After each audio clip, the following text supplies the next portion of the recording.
यूनिवर्सम numerology segment number 3, तीसरा महीना है मार्च का। वालिद साहब और माँ बाप, यानी कि I am talking about parenting. Number 3 की वालिद साहब जो है इतना क्लोज नहीं होगा 3 नंबर का जितना वालदा से होगा। इट कुड बी डिफर करता है, it's variable because sir her first letter of the name वो भी अफेक्ट करता है, मगर उसकी बात नहीं हो रही फिलहाल। मगर जो एवरेज जो है समझ लो 70% जो है वाले साहब से इनका अच्छा रिलेशनशिप नहीं होता। और अमूमन जो है इनके साथ एक और चीज़ ये होती है कि वाले साहब के पास पैसा बहुत होता है, बहुत, यानी कि बहुत अपने हिसाब से, यानी कि अगर साइकिल वाला है तो इतना ही होगा, मोटरसाइकिल वाला है तो इतना, गाड़ियों वाला है तो इतना, अगर प्रॉपर्टी है तो इतनी, यानी कि इट ऑल वेरीज।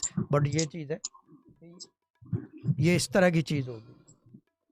और दूसरी चीज़ उसके साथ साथ जो है वालदा से जो है ना इनका रिलेशनशिप जो है ज़्यादा क्लोज होगा, लेकिन अपनी तरफ से 3 नंबर का वालिद से क्लोज होता है। वालिद ज़्यादा क्लोज नहीं होगा 3 नंबर के, मगर अपनी तरफ से 3 नंबर का वालिद से ज़्यादा क्लोज होता है। लेकिन वैसे ऑन द होल जो है बेसिकली ऐसा लगता है कि माँ से ज़्यादा क्लोज है, बट इंटरनली वालिद से ज़्यादा क्लोज होता है। अगर लड़का हो या लड़की, बात तो एक ही है। लेकिन वैसे दुनियावी तौर से देखने में वो बिल्कुल ऐसा है कि वालिद साहब ज़्यादा वो नहीं करता।